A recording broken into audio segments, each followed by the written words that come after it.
Moving on for now, UK Foreign Secretary Dominic Raab and India's External Affairs Minister S. Jaishankar held a 4-hour-long bilateral discussion in New Delhi. The two leaders discussed a wide range of issues, including bilateral, regional and international affairs of mutual interest. The key focus areas were climate, health, trade, defence and security. S. Jaishankar and Dominic Raab also discussed the progress that has been made by Oxford, AstraZeneca, Indica and Serum Institute regarding the COVID-19 vaccine development.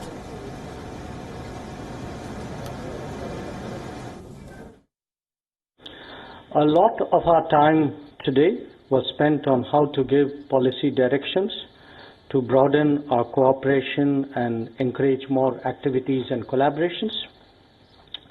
We focused on 5 broad themes, which was connecting people, trade and prosperity, defence and security, climate and health.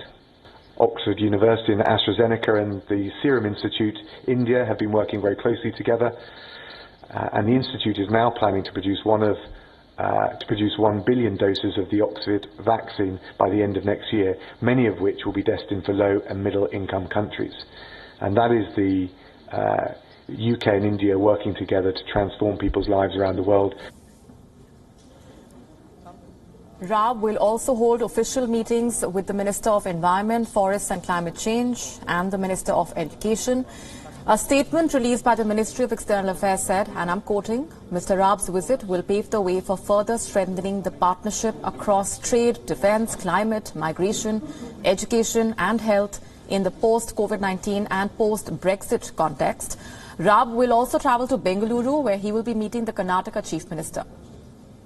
Now, this visit comes a month ahead of the UK Prime Minister Boris Johnson's trip to India. He has been invited as the chief guest for the Republic Day celebrations in January 2021, which the invitation now has been accepted by him. This is the 3rd high-level diplomatic visit to India amid the COVID-19 pandemic. In October this year, remember, top Afghan government negotiator Dr. Abdullah Abdullah visited India, and this was followed by the U.S. Secretary of State Mike Pompeo and former U.S. Defense Secretary Mark Esper's visits.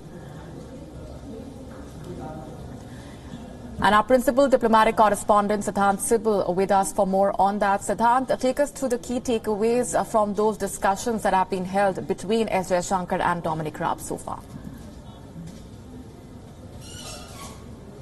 Well, yes, it is the most significant standalone visit of visiting a foreign minister of a foreign country. And the big announcement, of course, is the visit of the British Prime Minister Boris Johnson next year for India's Republic Day parade. In fact, just a short while ago, there was a statement released from the 10 Downing Street confirming the visit, the counters of the visit, and how that will strengthen the relationship between London and New Delhi. What the basic understanding is that amidst the COVID pandemic and also the Brexit, United Kingdom sees India as a major partner in the Indo-Pacific, and its pivot to Indo-Pacific has New Delhi playing a key role. We know that the Foreign Secretary of United Kingdom will also meet the Indian Prime Minister tomorrow, and we'll discuss the agenda when it comes to relationship and how to further it in the context of growing relationship, whether it's the COVID pandemic, whether it is the COVID vaccine, Indo-Pacific, defense, security, people-to-people relationship,